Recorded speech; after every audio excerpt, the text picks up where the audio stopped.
বেশিরভাগ ক্ষেত্রে দেখা যায় যে আমরা আমাদের ভুল স্বীকার করতে চাই না।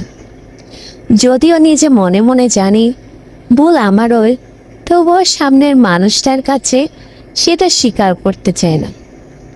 নিজের ঠুনকো আত্মসম্মানটাই তখন অনেক বড় বলে মনে হয়। আর এখান থেকেই সমস্যাগুলো শুরু হয়।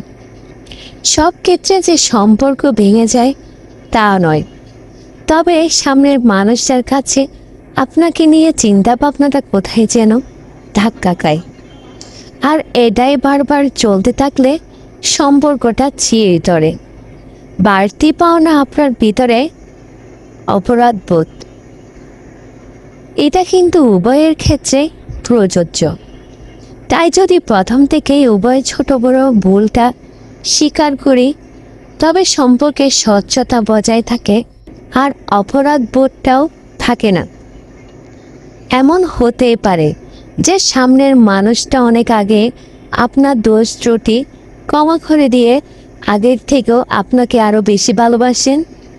ম্যাজিকের অন্য নাম ভালোবাসা।